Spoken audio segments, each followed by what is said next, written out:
Unprecedented youth-led protests against the government and the monarchy are gathering pace in Thailand. We ask a government spokesperson if Prime Minister Prayut Chan-o-cha's time is up. But first, is New Zealand too soft on China? In this week's headliner, we challenge the country's first female Indigenous foreign minister, Nanaia Mahuta, and ask her how to bring more Indigenous voices to the table.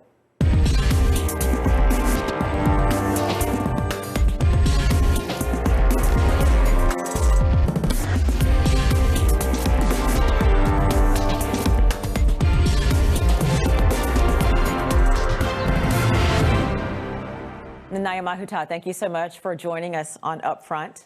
I want to begin with your country's biggest trading partner. Of course, that is China. China is a country that has been accused of numerous human rights violations, especially in recent years, from the detention of the Uyghur Muslims to the government's crackdown on Hong Kong. Prime Minister Jacinda Ardern has referred to the treatment of Uyghurs as an example of different approaches. Even some of your closest allies have said that you're too weak on China. Are they right? Has New Zealand been too soft on China in order to protect trade?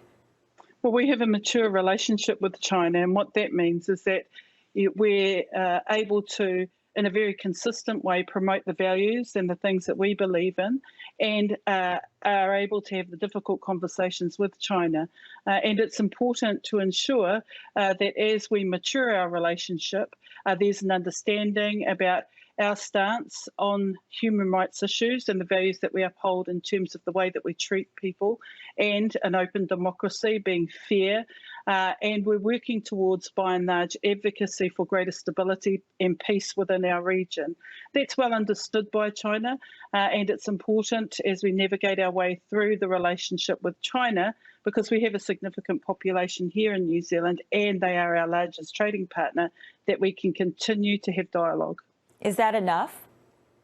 Well, you've got to understand New Zealand's very aware of our place in the world. We're a country in the Pacific, and we have deep connections across the Pacific. And the way in which we navigate our relationship with China as our largest trading partner, and are able to express our views based on the values that we hold, are delicately balanced. And it's important that we continue to assert the breadth of those issues.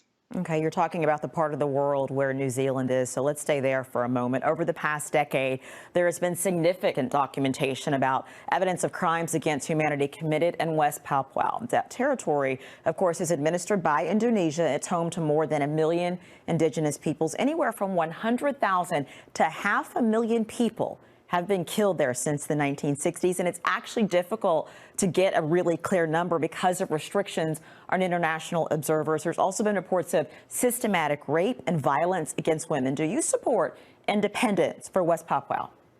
I support greater autonomy, and we're not in a position to tell countries what to do, but we are in a position to advocate what we believe underpins an open democracy that builds bridges between Indigenous peoples and the government within their country, and we bring perspective to that.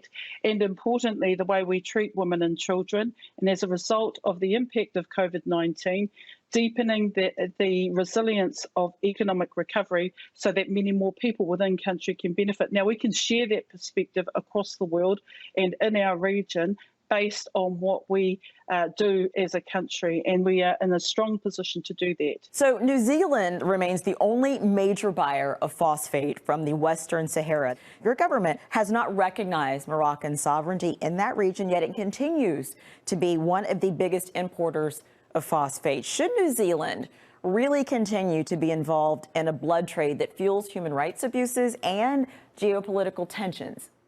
Look, we're trying very hard within the primary sector of our economy to move towards regenerative farming and being more cognizant of the impact of farming activity on the land. But right at this moment, private companies are sourcing phosphate from other areas. We've got to remember they are private companies, and views have been expressed to them about how to support the transformation that we're seeking across the primary production sector to move towards regenerative farming practices, and therefore the less of a reliance on phosphate. So when you say transformation, does that mean that you would like for New Zealand not to be involved in this?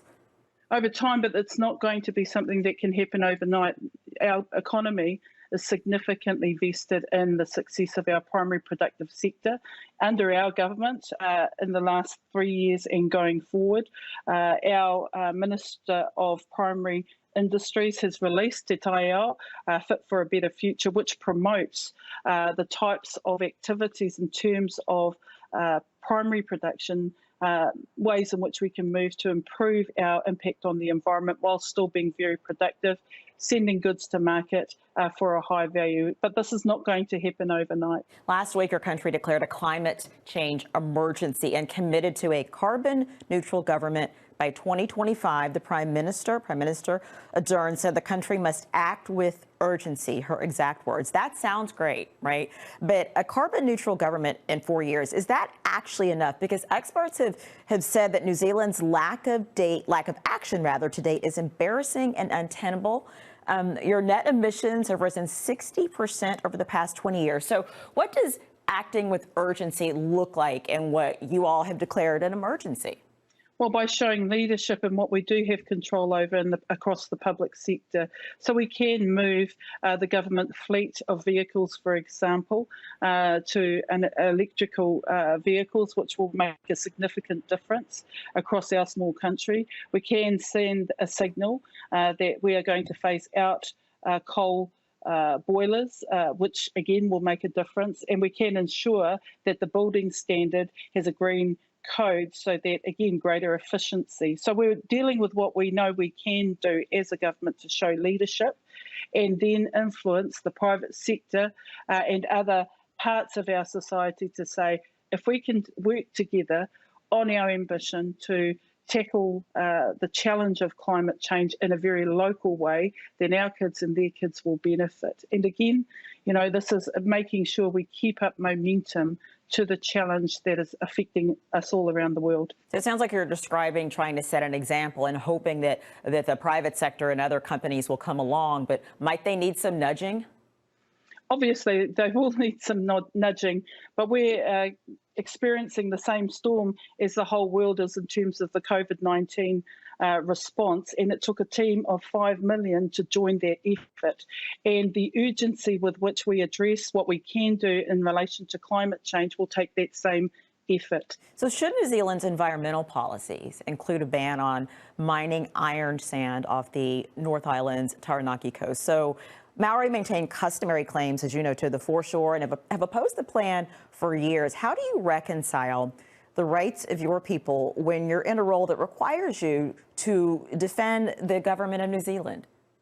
Well, our government actually drew a line in the sand in terms of offshore mining. So we're stopping future permits in that industry. We are helping the region that are most, reliant on the mining industry to transition, and we are investing in green energy so that, again, at a practical level, regions and people will not suffer as a result of our ambition to ensure that New Zealand is making a contribution to its climate change effort and how that affects us locally.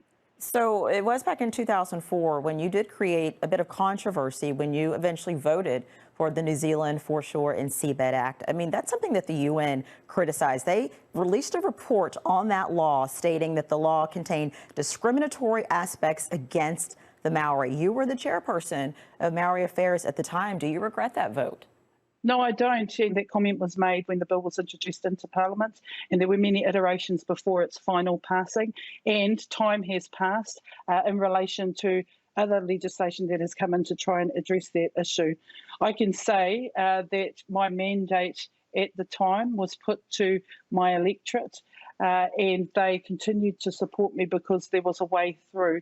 We have a treaty settlement process that was not affected by the foreshore and seabed issue. So, you've got to appreciate New Zealand's history and context and the local issues to understand what the final outcome was, and it hasn't stopped people, certainly within my electorate, from advocating for their interests. You've been a member of New Zealand's parliament since you were 26 years old. You are the first female Indigenous foreign minister of a country that is increasingly becoming a model of diversity really for the world. How will you navigate a world of foreign affairs that for centuries has been dominated by men and colonial powers? Navigate is the right word. Here in Polynesia, the Māori arrived in New Zealand on voyaging vessels, traversed the Pacific, and accumulated a whole body of knowledge in terms of being able to weather different storms and read the elements. And we're living in some very complex times in terms of international relations and politics, geopolitical politics. So I'll deploy all of that skill set to be able to support the positioning of New Zealand, deepen our relationships, diversify our relationships, and consolidate what we want to see here in the Pacific, which is greater stability, economic resilience, and the well-being of our peoples. Open democracy, which is fair and just. You've also become the first woman in Parliament to have a traditional Maori chin tattoo, the mokokowai. As Foreign Minister, you're now on a much bigger international stage. Given the prejudice and the ignorance around Indigenous cultures, was that a difficult decision for you to get that tattoo? And do you see this now as an opportunity really to educate a larger audience about Maori culture? It is an opportunity to educate a larger audience, but it's also a statement that here in New Zealand, shifting attitudes towards Māori as Indigenous peoples has not happened overnight. It's been a journey, but we have a generation now of young Māori growing up who know their language, are connected to their people, and are very confident about how they express the values that we have as Māori within our own country. We can offer a lot in terms of perspective to support other countries in the way that they treat their Indigenous people. Again, New Zealand is not in a position to tell other countries what to do, but if we share our context and our perspective, our experience and the journey that we've taken, I'm sure that there are lots of things that other countries can draw encouragement from, that this is the way forward. And that'll be the final word. Nanaia Mahuta, thank you so much for joining us. Tēnā koe.